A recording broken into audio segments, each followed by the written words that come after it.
Okay then gang, in the last lesson we saw how to add a new Git worktree to a repo which we cloned on our computer. And when we initially cloned that repo, Git cloned the repository itself, the .git folder, and it also created a default worktree checked out at the latest commit on the main branch. From there, we then added a second worktree to work on a different feature while we had uncommitted changes in the default worktree. However, when I'm using worktrees a lot in a project, I like to work slightly differently and manage my worktrees in a more organized way. And I do that by first of all cloning what's known as a bare repository. So in this lesson, we're going to be talking about what a bare repository is, and we'll clone a bare repo to our computer as well. Then, in the next lesson, I'll walk you through the workflow I like to use when I'm working with worktrees alongside that bare repository. So then, first of all, what is a bare repository? Well, like we've already seen, when we clone a repo from GitHub to our computer, Git brings down two things, right? The repo itself, which is the .git folder and everything inside it, like the branches, the commit history, refs, hooks, etc. And the default worktree, which is the project code checked out at the latest commit, normally on the main branch. So this would represent a standard clone of a repository. Now, when we clone a bare repository, Git doesn't create the default worktree and only brings down the contents of the .git folder. And this would now be a bare repo containing no worktrees and only the repository data itself. So it still contains all the information like the branches, the history, the refs, all that kind of stuff, but we have no working directory for the project code or no worktree. So the reason I like to use a bare repo when I'm using worktrees, and I know I'm going to be using them from the start, is that it stops me from using the default worktree as a bit of a junk drawer.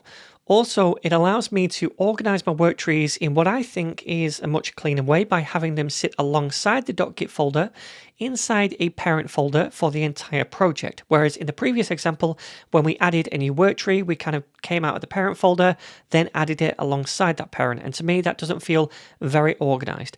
So anyway, that's what a bare repo is. Now let's try cloning one.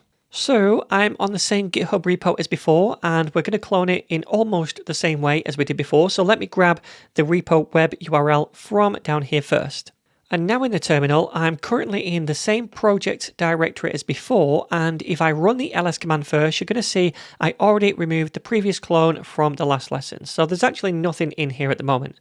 Now, if we were to clone a bare repo directly in here, then it's going to bring down the entire contents of what you'd normally find inside the .git folder, and it's going to dump all that directly inside this project folder.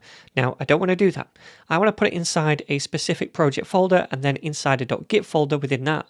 So let me first of all make a new project directory called, I don't know, portfolio, by typing mkdir to make a new directory, then portfolio. And then I'm going to cd into the portfolio folder. So this is where I want to create the bare repo inside this portfolio directory. And to do that, I'm going to type git clone. Then I'm going to paste in the URL. And then at the end, I'm going to add on the bare flag to say we only want to clone the bare repo and not create a default worktree.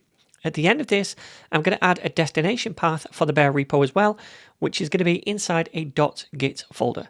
Again, if I skipped this path part, then Git is just going to bring down all the repo contents that you normally find inside a .git folder, and it's going to dump them directly into this project folder. And you might be fine with that. Some other developers work like that, but I put everything inside a .git folder just to keep the parent project folder a little bit cleaner. So now I'm going to hit enter to clone it. Okay, so once that's done, I'm going to run the ls command with the a flag to show hidden folders, and we should see that .git folder, which we do. Also, notice we don't have anything else. Git didn't create a default worktree like before, and there's no project code to speak of yet. I can demo that by trying to run the git status command, and when I do, we should get an error saying that we have to run this command within a worktree, which we don't have yet.